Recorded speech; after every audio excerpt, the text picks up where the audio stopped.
Mesaje. Azi dimineața am primit prin internet din Canada chiar. Deci, cei care țin minte și știu că la 2 duminică din 1 septembrie anul se organizează această sărbătoare. Bucovina este o țară, un loc benefic pentru poeți, un loc benefic pentru oameni de litere, dar mulțumim Bunul Dumnezeu că avem dintre noi și sculptori talentați. Vedeți, cred că știți că e vorba de, ați văzut seama că e vorba de domnul Dumitru Gorșkovski, autorul minunatului monument al buceacului poeziei noastre, cred că nicăieri în lume Eminescu este atât de gânditor și atât de visător cum a fost el la Șernuțe tinerețe și cum a rămas aici grație domnului Dumitru Gorșkovski. În luna august au primit 70 de ani. Tot în această perioadă am primit 50 de ani de creație. Era o perioadă de vară, era un an concediu și dumnealui a insistat să mutăm aceste eveniment în viața personală, și a avut răbdarea să-l omagiem astăzi. Să-i... Domnul Fidelitate, să mă bată Deci, eu cred că ne-ar trebui cel puțin vreo 10 săli similare ca acestea, ca să putem găzdui toate machetele sau fotografiile monumentelor dumnealui. Are monumente realizate în Cernus, în Bucovina. Are monumente realizate în Republica Moldova. Lucrările lui sunt cunoscute, cred că nu numai în România, ci și în multe țări ale lumii. De talentul dumnealui au rămas încântați oameni politici, diplomați, scriitori dar cel mai mult cred că este recunoștința celor care trec pe lângă monumentul meu și lasă o floare. Înseamnă că alături, odată cu omagiu adus genialul nostru poet, îi aduc un omagiu și muncii neobosite a lui Dumitru Gorșkovski. Eu aș putea să vorbesc mult, dar știu că Dumnezeu este o persoană trecută și nu-i prea place vorba. Dumnezeu mai mult vorbește în piatră, vorbește în gips sau în lemn, adică în tot materialul, în mâinile Dumnezeu care prinde viață și care ne aduce un mesaj pozitiv, un mesaj de suflet, un mesaj din sufletul Dumnezeu. Are un destin foarte zbuciumat, a văzut, a retrăit foametea pe perioade crunte din istoria noastră, dar toate aceste sentimente ale copilăriei și-au găsit amprenta în lucrările sale. Vedeți aici și chiar și în literatură, și embleme, și este recunoscut nu numai, să spunem clar, nu numai de românii din nordul Bucovinii sau de românitate, este un autor apreciat de ucrainieni, este un autor apreciat de toți acei care iubesc această artă. De aceea eu aș vrea ca să folosesc acest moment și să-i fac dumneavoastră și o surpriză. Cred că permiteți-mi să pun la vot adresarea noastră către conducerea Ucrainei, ca domnul Dumitru Gorșkovski, cu ocazia acestor jubilei, să-i se confere titlul de sculptor emerit al Ucrainei. Înainte de aceasta, demersul va fi alcătuit și îl vom trimite, pentru că asemenea demersuri deja au trimis foarte multe organizații non-guvernamentale din Ucraina cu care dumneavoastră a colaborat. Prin faptul că este o persoană talentată, este o persoană foarte generoasă.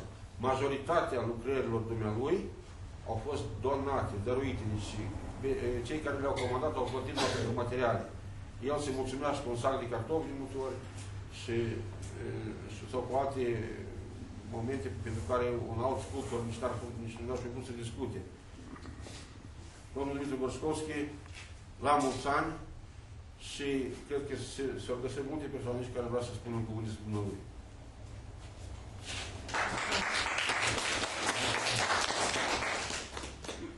Vă rog, cine dorește? Domnul Dragoș Alaru, arhivistul și prietenul lui. Foarte bine, domnul, lucruri frumoase. Eu am vrut să atrag atenția numai la un moment care m-a impresionat foarte mult, cunoscând, când am făcut cunoștință mai de aproape cu creația domnului sculptor Hoșkovski. El, deși poartă acest nume polonez, care este cu adânci rădăcini familiare legate de Bucovina și mai ales de pe Valea Siretului, unde ei se treac neamurile, dar așa i-a fost dat să se nască aici în oraș, la Cernăuț, dar să-și trăiască copilăria pe Valea Siretului, la Voloca, mai ales de unde observăm că și-a luat aceste, tot ce ne-a adus nouă, ne-a dorit nouă tuturor, a luat anume din această Vale a Siretului și de pe dealurile Volocii. Am vrut să subliniez acel fapt că a lucrat domnul Hoșkovski mult timp și în perioada sovietică. Însă atunci erau șabloane cele care erau necesare să facă monumentele cum vreau ei, adică dacă erau despre ostașii sovietici să fie sau un tank, sau cu arma în mână, sau aruncându-se cu numai decât să fie în fier și așa. El înțelegea că aceasta nu poate să facă. De pildă, i-au propus să facă un monument pentru corpul de armată cehoslovac care s-a creat aici pe teritoriul Uniunii Sovietice, mai ales în Cernăuț, să fie. Și el a găsit ca să dea prin imaginea unei femei, adică prin zeița biruinței, ceea ce nu era la puterile, la organele de partid, că nu puteau să înțeleagă cum, când vorbim despre armată, spunem o femeie în centru. Nu numai unicul caz. El întotdeauna s-a stărit în femeie să redie alte lucruri foarte frumoase. Mă bucur, domnul Hoșkovski, că ați adus această vârstă frumoasă și cred că în continuare o să continuați să realizăm tot ce despre care știu că gândiți, mai ales despre monumentul Ștefan cel Mare din Codul Cornelului, care trebuie neapărat să fie același monument al foametei, care a impresionat foarte multă lume și de acum sunt publicate în câteva cărți, știu numai această imagine, dar păreri de rău nu o putem realiza în realitate. Felicitări de mine. Vreau să vă amânez această mic semn de recunoștință din partea societății și să vă doresc mult ani.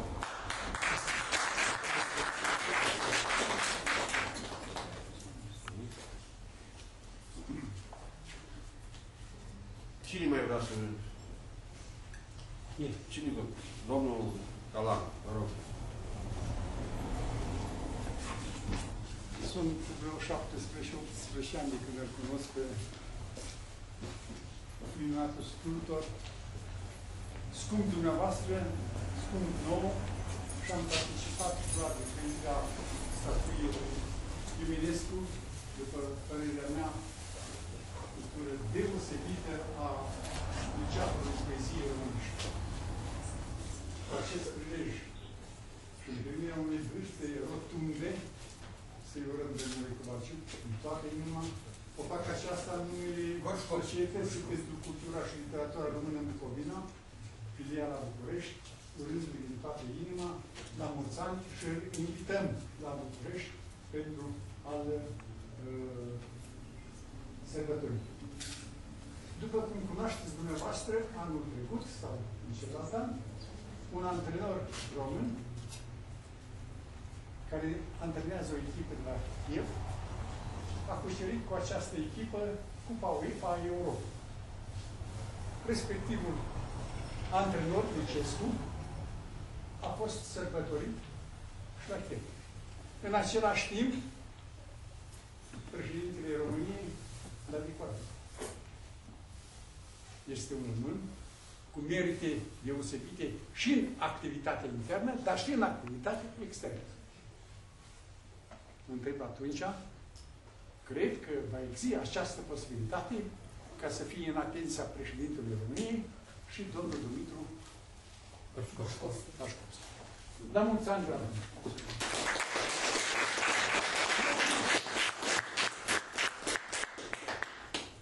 Mai sunt doritori? Dacă nu, vă invit la un... Astăzi sunt de la Iași, pentru prima dată cunosc autorul acestor mari lucrări. Câtă modestie. Marile valori întotdeauna sunt foarte modeste. Felicitări pentru tot ce lăsați urmașilor neamului românesc și vă mulțumim că duceți mai departe prin lucrările dumneavoastră filonul extensia românească. Felicitări voastre!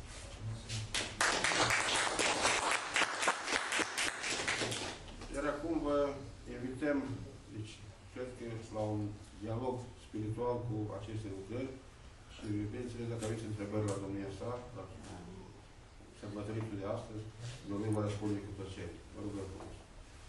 Nu-l întreb pe domnul Gărșcos. Aici, cândva a fost înaintea sediului un monument. Nu știm tare bine care a fost. S-a format un gol. Și cel golul cel a împlinit. Cum credeți, domnul Gărșcovski? Alexandru cel Bun ar fi binevenit aici să fie înălțat monumentul în piața centrală a Cernăuțului, despre care noi în fiecare an, când vorbim de sărbătoarea orașului Cernăuț, ne amintim de Alexandru cel Bun. Dar eu pot să vă dau așa un răspuns, că nu depinde de mine. Eu nu pot să fac într-o zi și într-o noapte. De la mine ideile sunt, am să am început cu un alte compoziții, cum să fie, ca să fie un pur român, cum a fost el. Și era bun, la inimă. Dar undeva altele autorități ce se întâmplă, dacă văd că e rău la inimă a fost. Și când eu înțelege că el a fost bun la inimă, că i-am stat început, poate a venit timpul și am spune, băi, faceți că a fost bun și pentru noi. Pentru dânsi. Și atunci, cu mare plăcere. Eu cred că vă susține dumneavoastră.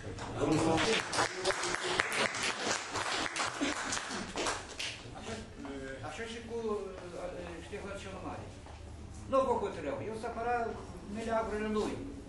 Dar ce se întâmplă, se întâmplă. Și ce fac? Ce facem? Eu socot merele lui domnul Dumitru este numai să înălțat numai monumentul lui ceafrului nostru, numai un singur monument lui Mihai Eminescu. El a intrat de acum în istoria artei. Sunteți de acord, dumneavoastră? Fiindcă așa tânăr, cum este acum înălțat la noi în Cernăuț, citesc mult în literatură, dar așa ceva n-am văzut. Un monument a tânărului Mihai Eminescu, așa cum el a respirat aici aerul, cum a trăit, cum a împășit pe ulițele noastre. Este acolo, parcă, uite, mâinii să coboară și merge în rândul nostru. Mulțumesc pentru acest lucru. Și vă spun câteva cuvinte. Înainte de la a crea, tot mă gândesc în vorbe, în gânduri. Și așa m-am gândit de Mihai Eminescu nostru.